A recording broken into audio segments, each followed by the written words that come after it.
Salut, bienvenue à la description générale d'une séance de CrossFit. Comme on peut voir, une séance dure généralement 55 minutes. Le temps d'arriver, le coach va prendre les présences, ensuite tout le monde vient autour du tableau blanc, au CrossFit comme on appelle un whiteboard. Donc c'est la description générale de tout ton entraînement que tu vas faire durant ta séance.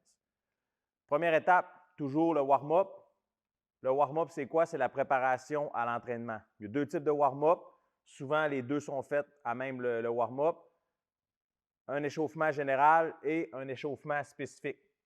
L'échauffement général va te préparer ton corps en général à l'activité physique, puis l'échauffement spécifique va te préparer aux compétences et à l'entraînement que tu vas faire durant ta séance. Une fois que le warm-up est fait, on passe à la partie skills. Ce qu'on veut faire dans la partie skills, c'est développer ou améliorer une compétence, soit que tu as déjà acquise ou sinon que tu vas acquérir dans ta séance. Donc ici, c'est un exemple. On a une pratique de gymnastique, puis le coach va s'assurer de donner des indications plus précises, puis la pratique va durer pendant 15 minutes. Une fois que la pratique, les skills sont faites, on s'en va à l'entraînement du jour ou WOD, donc Workout of the Day. Ici, on aurait 3 rounds for time à faire en 10 minutes.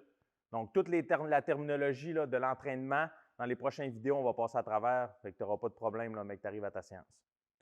Donc, ici, dans l'entraînement, on aurait 5 push-ups, 10 burpees, 15 squats, 3 fois, puis ensuite, on a 10 minutes maximum pour faire l'entraînement.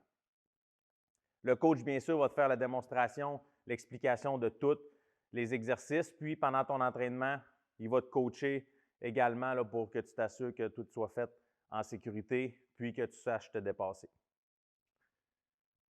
Finalement, lorsqu'il reste assez de temps, on fait ce qu'on appelle un finisher.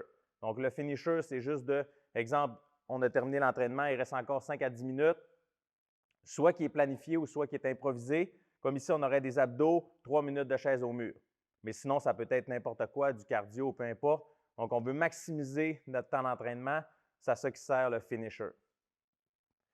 Puis, une fois qu'on a terminé notre workout of the day, donc l'entraînement du jour, ce qu'on veut faire, c'est inscrire notre score au tableau. Donc, je vais t'expliquer dans les prochaines vidéos là, les couleurs, ensuite, pourquoi on fait des scores, le concept de compétition amicale entre nous, puis surtout aussi avoir des scores pour soi-même.